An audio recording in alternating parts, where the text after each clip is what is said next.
Vamos abrir nossa Bíblia na segunda carta de Pedro. Segunda carta de Pedro, fica lá no finalzinho, antes de Apocalipse. Antes de Apocalipse, lá no finalzinho da Bíblia. Segunda carta de Pedro, esse missionário, apóstolo do Senhor, no capítulo 2.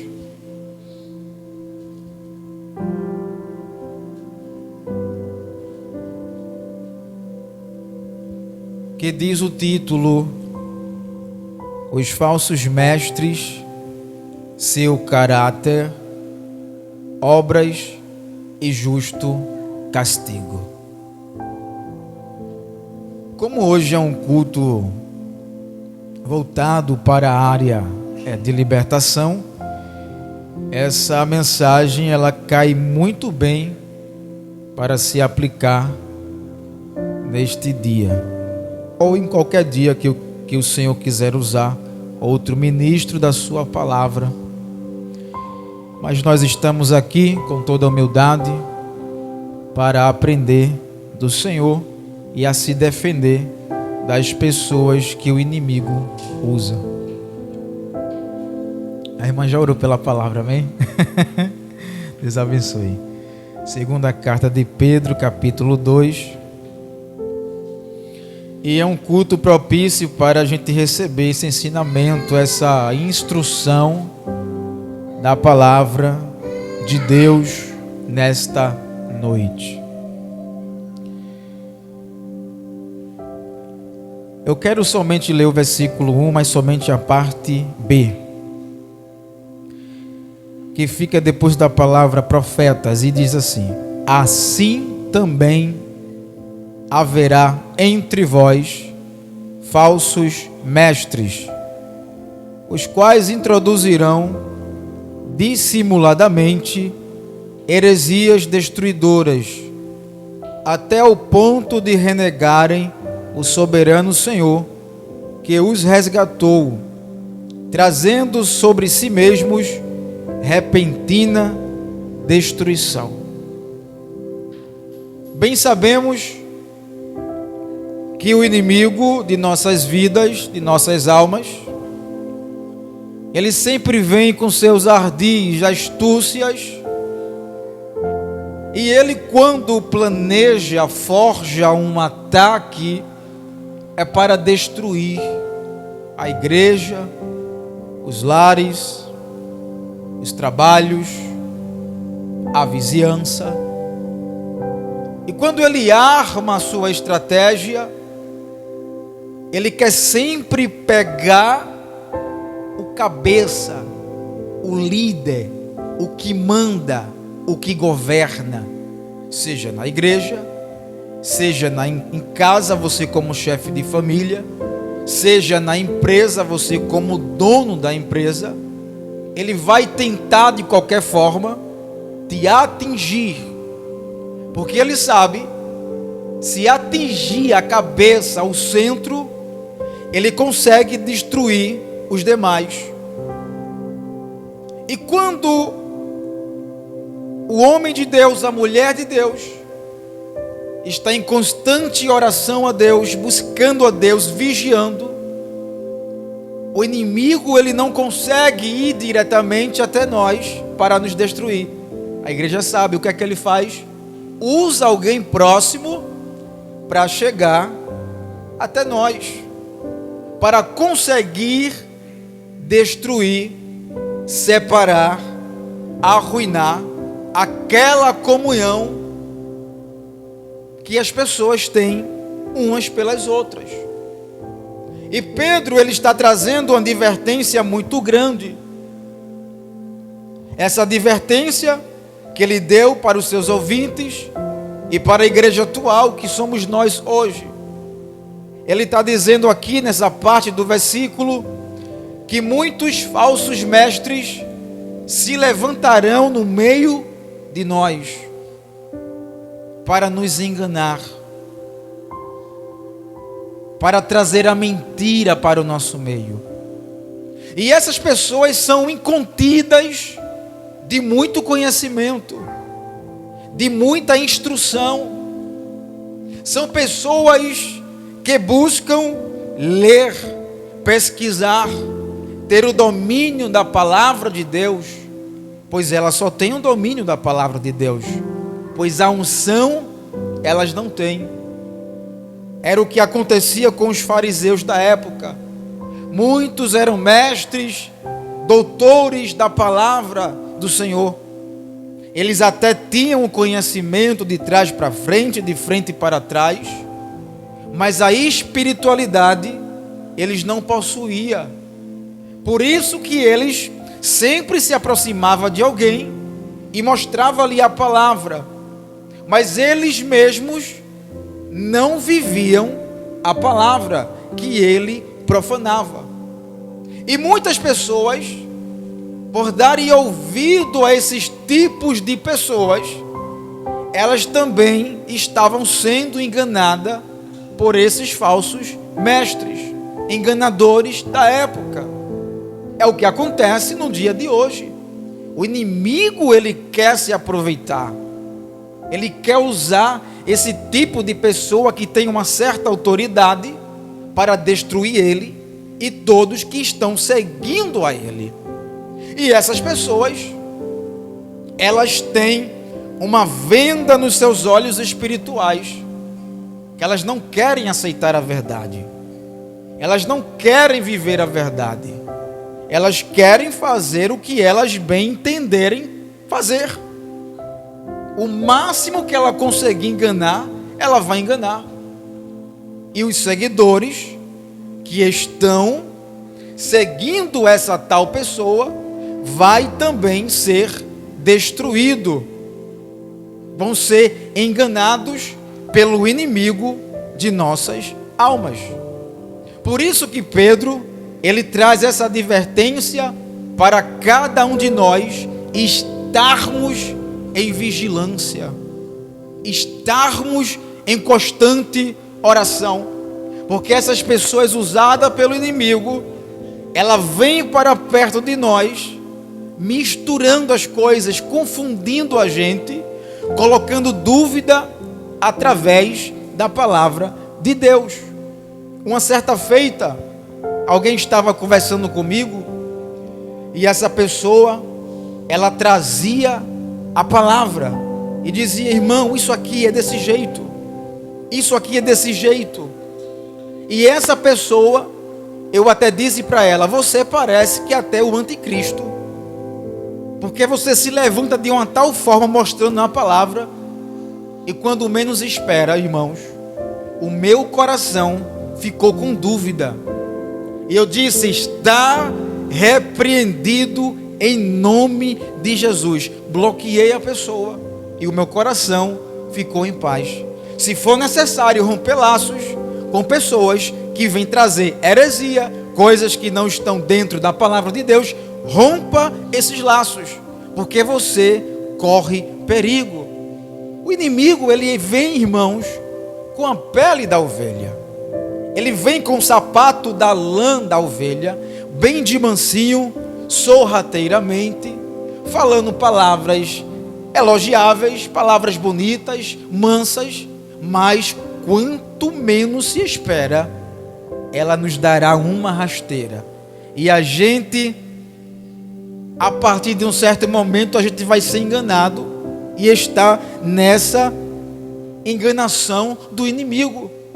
Por isso que nós temos que estar em constante oração com Deus, pedindo sempre a Deus o discernimento, para que Deus nos conceda o entendimento daquela pessoa que está se aproximando de nós para nos enganar. É o que Pedro está falando aqui. E eles vão introduzir dissimuladamente heresias destruidoras, coisas que não estão dentro da palavra do Senhor. O bom é a gente falar o que está dentro da palavra de Deus, sem medo de errar, porque a palavra de Deus, ela vai trazer segurança para o nosso coração, ela vai trazer certeza para o meu e o teu coração, porque a gente falando o Senhor, que é o nosso mestre, o nosso advogado, ele vai se responsabilizar por cada um de nós.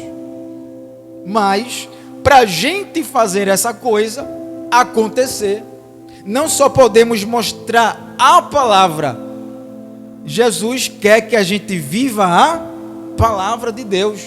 O louvor aqui saiu bonito, aquebrantado o coração. Eu estava aqui meditando, a nossa oração só sobe quando tem um coração aquebrantado. O nosso louvor sobe quando nós se derramamos para Deus, quando nós dizemos: Deus, eu quero viver a tua palavra. Aí Deus te toma, te ajuda, te dá força.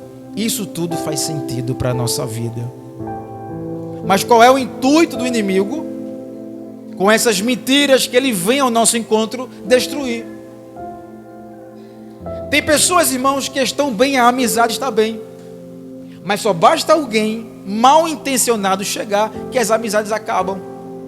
Por mentiras, calúnias, fofocas, dissensões, disse-me disse, e aquela pessoa não vigiou, se rompe.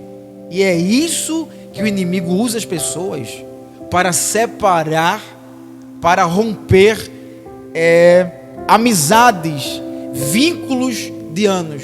O inimigo quer isso, destruir a igreja, separar a igreja. E pode ter certeza que tem muita gente com medo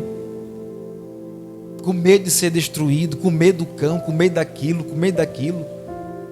Nós não devemos temer essas coisas, porque o Deus que você serve é poderoso para destruir as obras do inimigo. Não tenha medo, porque a minha Bíblia está me dizendo que as portas do inferno jamais prevalecerá contra a igreja do Senhor. Você é igreja? Eu sou igreja. Você é igreja? Então não vai prevalecer as portas do inimigo contra a minha vida e contra a tua vida. Só que o inimigo, ele faz cara feia. Ele vem para você ter medo, se assustar, correr. Mas se você é um crente que ora, você não tem medo, você enfrenta.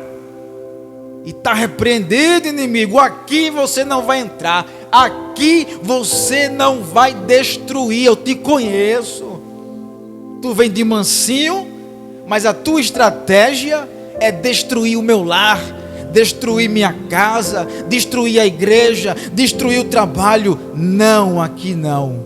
Use da autoridade do Senhor Jesus, que o inimigo, ele vai fugir de nossa vida. Mas eu já alerto, ele foge por um momento, mas logo após ele volta. Por que eu digo isso? Porque quando Jesus foi tentado, Jesus como mestre, ele foi tentado, o inimigo chegou perto dele e ficou tentando destruir a Jesus, porque ele sabia que Jesus tinha um plano da salvação para a humanidade.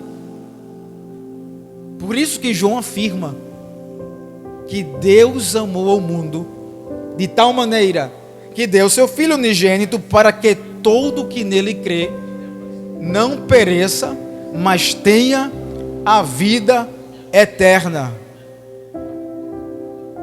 Glória a Deus, tenha a vida eterna.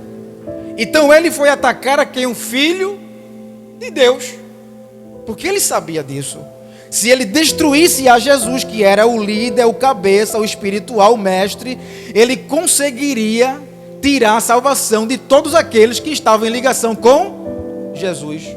Então é isso que essas pessoas querem fazer com a gente: aplicar mentira, aplicar heresia destruidora. Quando elas chegam perto de nós, elas vêm para nos destruir. Mas eu quero te dizer que o sangue de Jesus tem poder na tua vida. Não tenha medo. O sangue de Jesus tem poder na tua vida. O inimigo não vai prevalecer. Ele vai bater em retirada, para a glória do nome do Senhor. E como ele fala aqui, ele dissimuladamente heresias destruidoras, até ao ponto de negarem o soberano Senhor que os resgatou, trazendo sobre si mesmos repentina destruição ou perdição. Deus não quer destruir ninguém. Deus quer restaurar. Mas se você está perturbando demais, se Ele quiser te pegar, Ele vai te quebrar todinho. Mas o quebrar de Deus é para uma melhora, é para uma restauração. Mas o quebrar do inimigo é para você ir para o inferno. A destruição do inimigo é para você perder a sua salvação. Cadê fulano? Foi destruído. De repente aconteceu algo. De repente alguém foi destruído. De repente alguém foi tocado. De repente alguém sumiu. Olha aí, a destruição chegou na sua casa, na sua porta. E Pedro está informando essas coisas. Versículo 2.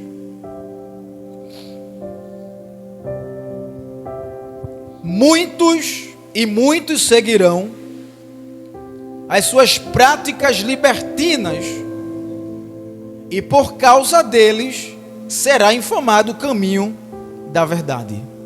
Olha o que o versículo 2 diz: e muitos seguirão a essas pessoas, seguirão as suas práticas libertinas, pessoas do pecado, irmãos, e elas vão chegar próximo da gente para nos induzir a errar. Eu já contei isso aqui, vou contar mais uma vez. Estava saindo do supermercado, eu já tinha aceitado a Jesus, o meu colega me viu, não sabia. E aí, fulano, vamos marcar para a gente tomar uma? Eu disse, sou evangélico. Ele deu uma gaitada, não acreditou. Ele me induziu a fazer o errado que eu fazia antes. E quando eu atravessei a rua, eu estava com um desejo, o desejo voltou rapidamente de ir. Eu pensei na roda dos colegas, da bebida, eu pensei, mas quando eu pensei, eu disse, está repreendido no nome do Senhor Jesus. Até hoje o desejo não voltou. Se você tem algo desse tipo, repreenda no nome de Jesus, porque essas pessoas chegam para perto da gente, não é para ajudar, é para destruir. Os colegas na minha infância, eu saía escondido de mamãe, quando passava na rua de casa, o gordo estava bebendo, porque eles queriam ver a minha destruição. E tem gente que faz a mesma coisa com você. Fulano estava ali, para alguém escutar, para você passar vergonha no meio da rua, não é isso? Tem pessoas assim, pessoas libertinas, não têm exceção, estão ali no pecado, elas não respeitam ninguém. E se a gente se ajuntar com essa pessoa, cuidado, porque nós poderemos adquirir traços dela sem perceber. Aí alguém diz, mas diácono, estou orando, estou vigiando, eu estou no meio das cobras, mas não vou ser como uma. Amém. Mas se você passar muito tempo com a cobrinha, você acaba virando uma cobrinha também.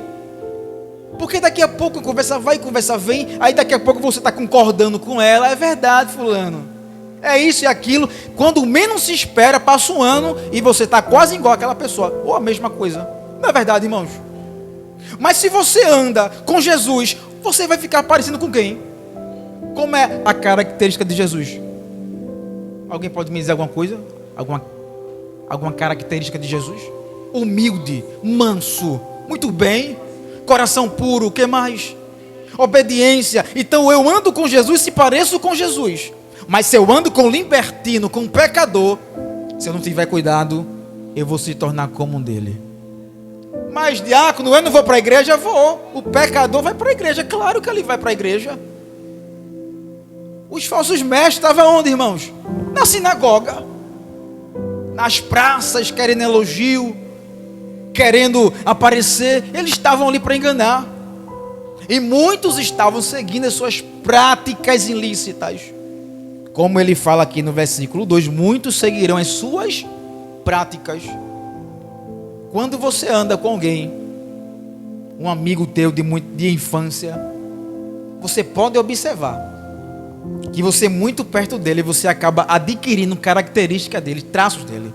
Daqui a pouco você está falando como ele está falando, Você está falando um jeito que ele faz, só ele faz, você faz também.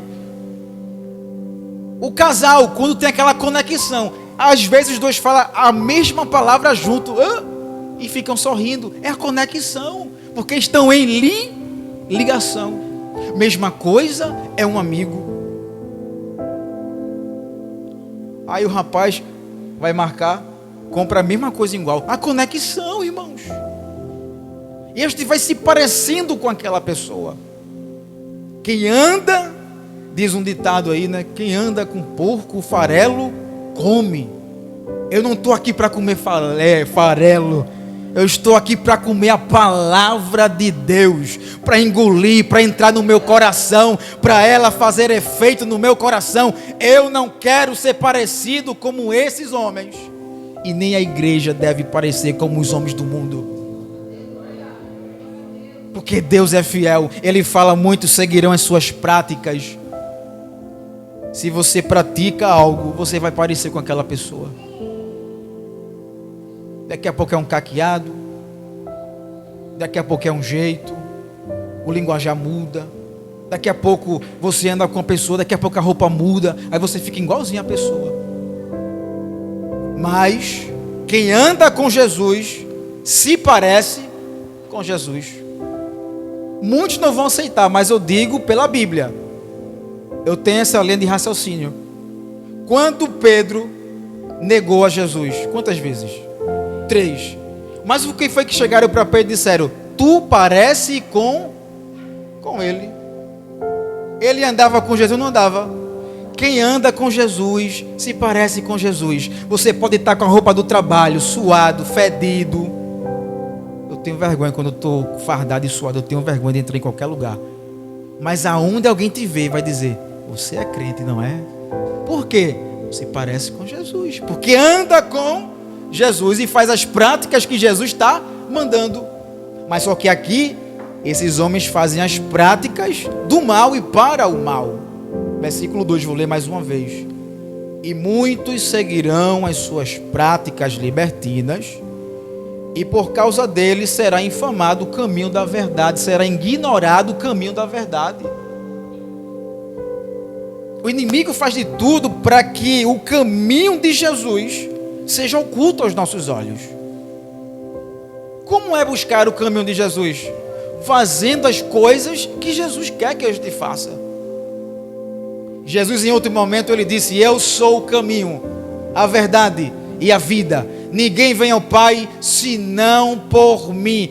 Tudo começa por Jesus. E quando você vai buscar a Jesus, a luta começa a se levantar.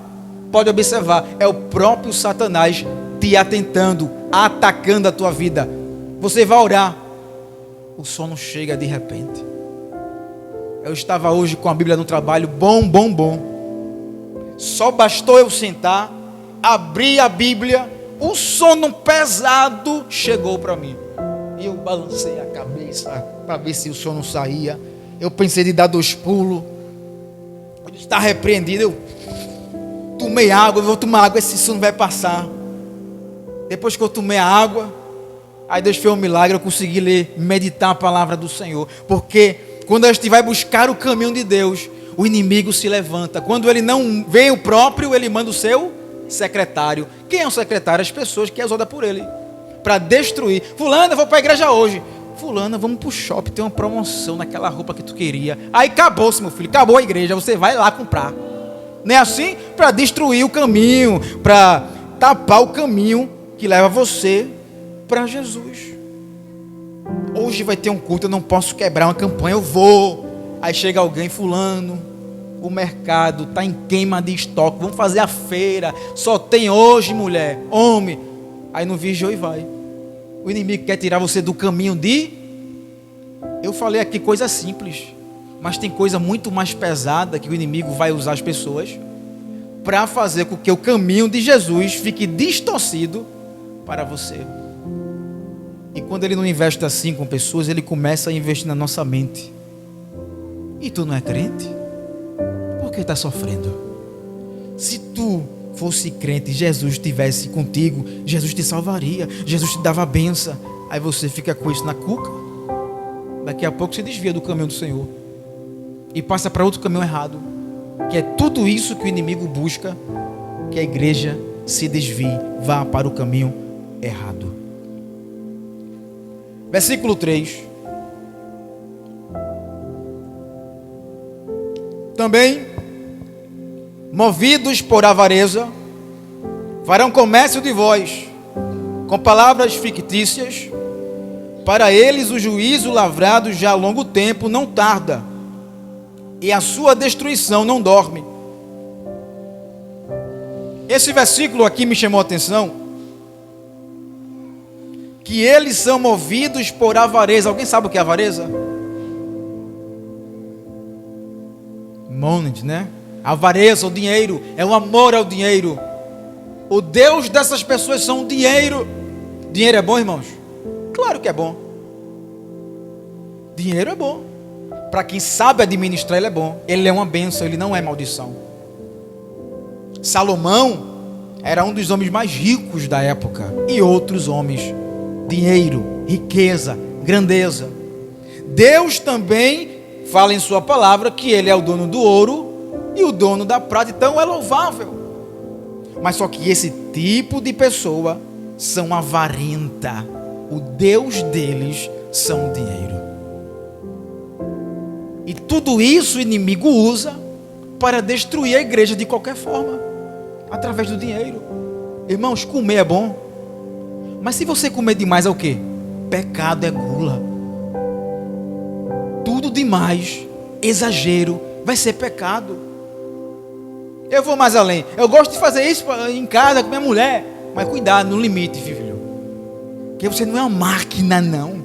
Sua mulher não é uma máquina, não. Cuidado. Tem coisas que é vício e não é normal. Porque quando as coisas se tornam um vício, é o momento que o inimigo vai se aproximar para te fazer prender naquilo ali. Mas a comida é de Deus, um bolo de chocolate é de Deus, é de Deus. Mas se comer muito, meu filho, vai ser pecado.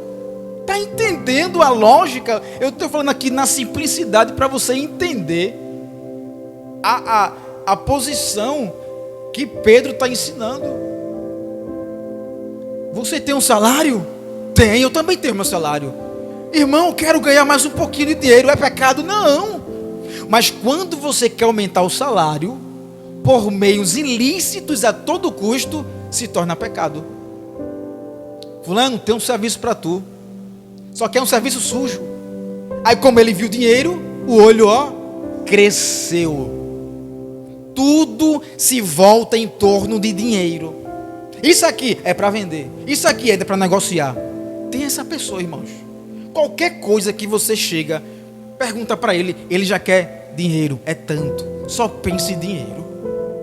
Que coisa. O dinheiro é bom? É. Eu nem sei quem botou na nota do dinheiro, Deus seja louvado. Você já reparou? Que tem o nome na nota do dinheiro, Deus seja louvado. E quando ele vem de Deus abençoado, é uma benção, irmãos. Mas quando ele vem de meios ilícitos, o coração do homem, essa avareza por dinheiro, ele tem até medo de ficar pobre. Porque o dinheiro dele, o dinheiro fala mais alto. Essas pessoas são movidas por avareza e farão comércio de vós. Já foi ensinado que o grande comércio começou no céu. Quando o Lúcifer, que era um anjo de luz, começou lá a fazer um comércio. Queria ser maior do que o Senhor, colocar o trono acima do Senhor, e ele foi expulso. Então ele usa essa mesma tática do céu aqui na terra, fazendo comércio de vós. Pessoas que nos vendem, mas a troca de quê? De ver eu e você sofrendo. Porque qual é a pessoa que tem o prazer de nos vender para ficar vendo a gente chorar e sofrer? Essa pessoa não faz parte com Deus, nem aqui e nem em lugar nenhum. Sinto dizer isso, porque uma pessoa que é de Deus, ela não tem prazer em vender a gente. Ela tem prazer em colocar o teu nome no joelho dela, na oração. Senhor, liberta. Senhor, tira a venda dos olhos. Senhor, cura. Senhor, salva. Agora, se ela não quiser, Senhor, faz a tua vontade. É assim. Mas tem pessoas que têm prazer de nos vender. Abre a boca para dizer o nosso nome bem alto, mas nos vendendo, nos apunhalando pelas costas. Tudo isso são obras do inimigo. E se você analisar, alguns de nós até fazem essa prática, mas Deus está vendo. Tem tempo, meu querido, minha querida, de você se consertar, pedir o amor de Deus dentro do teu íntimo, do teu coração, para não estar praticando essas coisas que Pedro está nos ensinando. Eles são movidos por avareza, farão comércio de vós, com palavras fictícias, palavras enganadoras. Irmãos, tem gente que derruba avião, porque o que a pessoa mente não é brincadeira. A pessoa mente, e ela mente tanto que aquela mentira um dia se torna verdade. Mas aqui não, aqui tem a revelação de Deus, aqui tem a palavra de Deus. Aqui Satanás não vai enganar. Porque quando alguém pronunciar uma mentira, Deus vai tocar no teu coração. Pum! Está mentindo. Um dia eu encontrei uma pessoa. Irmão David, eu estava orando que só. Aí algo me sentiu. Ela mentiu, a pessoa mentiu. Eu disse, mentira. Eu estava orando em comunhão com Deus, mas não estava. Porque quando a pessoa fala, Deus ele toca no seu coração que aquela pessoa está mentindo. É interessante isso. E tem pessoas assim, irmãos. Ela pensa que vai chegar perto da gente e vai enganar a gente, mas não é bem assim. Quem ora, Deus revela. Quem ora, Deus dá o discernimento para saber se aquilo é verdade ou é mentira. E tem pessoas com esse mesmo prazer de mentir, irmãos. Mente por qualquer coisa. Tu visse o culto? Eu abalei, eu cheguei, mas não teve nada. Porque me está mentindo. Para alguém ouvir e ficar impressionado com o que a pessoa falou.